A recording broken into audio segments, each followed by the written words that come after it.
Kalau di kolam tanah yang seperti dipaparkan tadi, kolam tanah misalkan luas kolam 300 meter persegi, kedalaman air 1 meter,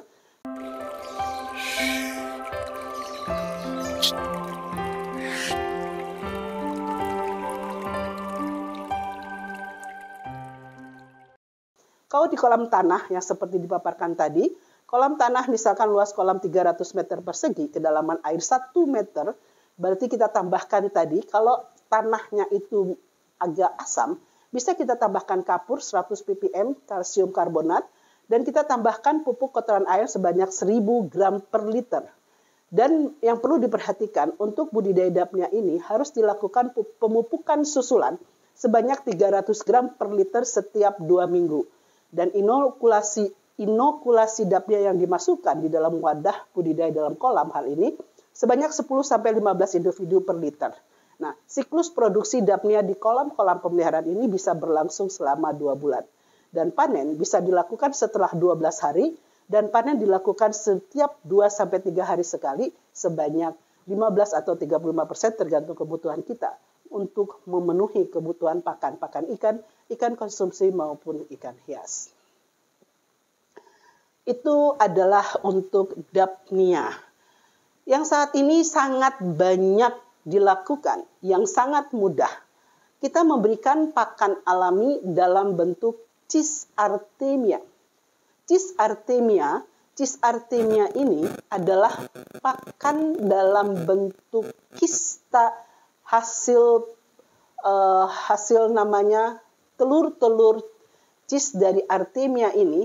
Dengan masanya dia bisa berubah menjadi bulat dan nanti artemia ini bisa kita tebarkan. Biasanya kita lakukan penetasan cis artemia.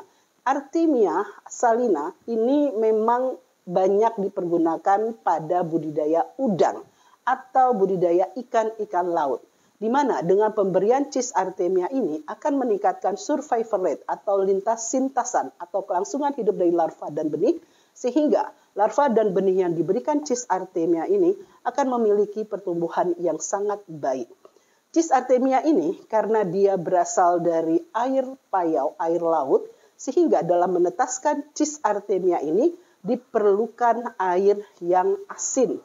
Dalam arti kadar garam di dalam wadah media penetasan cis artemia ini harus kita buat sedemikian rupa sehingga biasanya kita bisa menetaskan tergantung merek cis artemianya bersalinitas 5 atau 30 promil. Sehingga nanti Bapak dan Ibu yang akan menetaskan cis artemia ini bisa dilakukan dengan membuat media dengan air garam.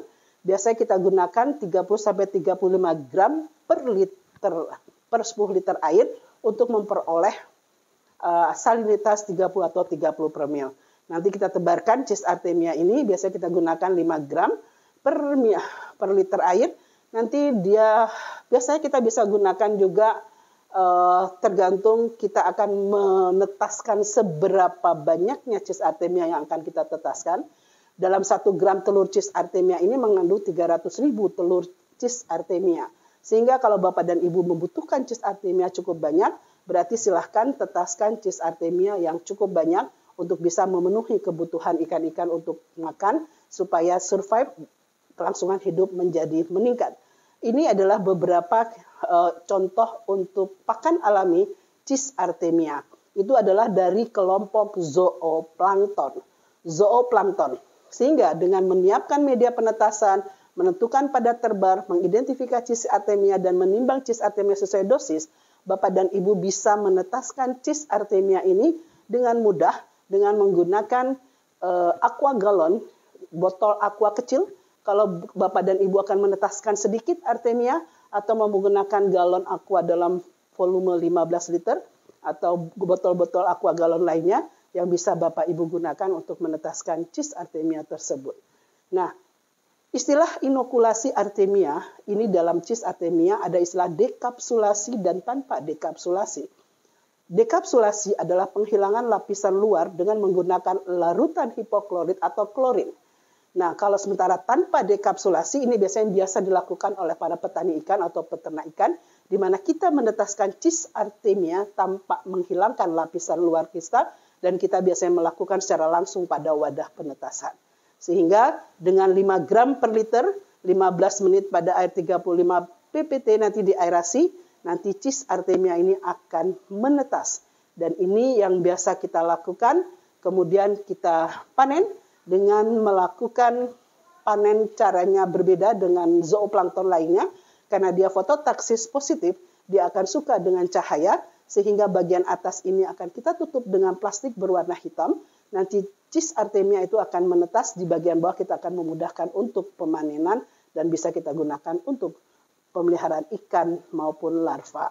Sementara kalau untuk pitoplankton yang sudah saya kemukakan di awal tadi, pitoplankton adalah plankton yang berbentuk nabati. Ini hanya dibutuhkan unsur NPK dan sinar cahaya matahari untuk tumbuhnya pitoplankton tadi. Tetapi jika Bapak dan Ibu akan menumbuhkan pitoplankton jenis tertentu, harus dilakukan tahapan budidaya pitoplankton secara semi dalam arti istilahnya monospesies. Jadi melakukan inokulasi terlebih dahulu, melakukan pembudidayaan secara spesifik untuk satu spesies. Ini biasa kita sebut dengan kultur murni. Nanti dari kultur murni ini bisa kita gunakan untuk melakukan kultur semi massal. Nah, media dari semi massal bisa digunakan untuk kultur massal. Kalau untuk ikan-ikan air tawar, tidak terlalu banyak pitoplankton yang kita kultur. Pengkulturan pitoplankton biasa digunakan untuk udang dan ikan-ikan laut. Karena dengan implementasi green water system, ini sangat meningkatkan survival rate atau sintasan dari ikan atau udang yang kita budidayakan untuk ikan-ikan air laut dan udang untuk air payau. Tapi kalau untuk ikan-ikan air tawar ini jarang kita membudidayakan pitoplankton, tetapi fungsi pitoplankton ini biasa kita gunakan untuk menumbuhkan zooplankton. Nah, ini Bapak Ibu bisa lihat pada saat Bapak dan Ibu melihat kolam-kolam pemeliharaan, itu akan ada warna yang hijau, warna yang merah, warna yang coklat. Ini sangat tergantung dari jenis populasi plankton yang tumbuh. Kalau kita berbicara warna hijau itu biasanya chlorella, berwarna coklat itu biasanya Chaetoceros, nanti berwarna merah ada beberapa jenis lainnya yang sangat-sangat berbeda. Untuk setiap warna perairan ditentukan oleh jenis pitoplankton yang berbeda. Oke, terima kasih para pemirsa Gusrina Channel. Demikian pemaparan singkat tentang kultur pakan alami. Jika ada hal-hal yang ingin ditanyakan, silahkan chat di Gusrina Channel. Dan insya Allah akan kami memberikan penjelasan bagi para pemirsa yang ingin mengetahui lebih lanjut berbagai macam kultur pitoplankton yang akan dibudidayakan yang bermanfaat untuk ikan-ikan yang dibudidayakan.